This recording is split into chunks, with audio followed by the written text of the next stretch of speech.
Kasemaje vile? Kaka. Safi kwema? Kwema poa. Niko poa. Sema nini? Huo mwili unaoulizia wewe, huo mwili haupo.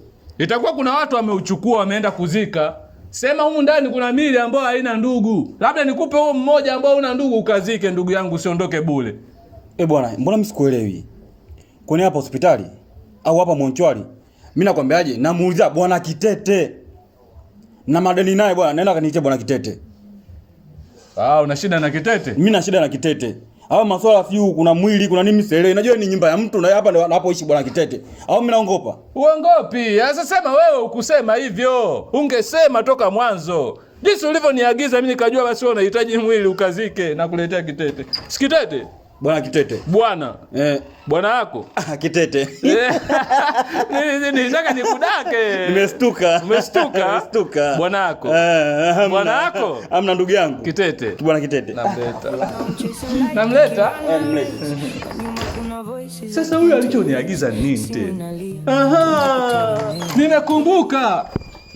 Huu mwili ulioniagiza sasa hivi umeharibika. Umeharibika kichizi. Yaani huwezi kutoka nao hapa hadi ukafika nao nyumbani kwako ukiwa salama. Yaani unameguka pa. Ukiubeba kutoka hapa hadi kule makaburini unameguka kipande hiki, kipande kule, kipande hiki, kipande kule. Ukifika makaburini umebaki na kidole. Unaweza kuzika kidole wewe? Mbona unanitanganya? Astaghfirullah. Mbona unanitanganya mtoto wewe? Unanichanganya. Mimi sikuelewi. Mimi mbona masuala msiba. Mimi nimekwambia bwana anamfuata mzee Kitete. Bwana Kitete, mimi na madeni naye. Kitete wapi? Akati wewe umeniambia mwili, nikupe mwili ukazike. Bwana mimi nitakupiga bwana. Bwana mimi nitakupiga. Sike kwa mimi nitakupiga bwana. Bwana Kitete nitakia jana. Mimi nimwambia jana msijala. Nitunzie chakula changu mimi nitakuja kuchukua asubuhi. Sasa wewe unaniambia malaika pale kafariki nani sasa? Nani? Wewe unataka chakula nani? Mochwali. Chakula ulisikia kuna chakula mochwali. Namdai sigara yangu. Sigara mochwali? Namdai sigara yangu. Sigara mochwali? Hapa sio mochwali, hapa kwake. Kwake.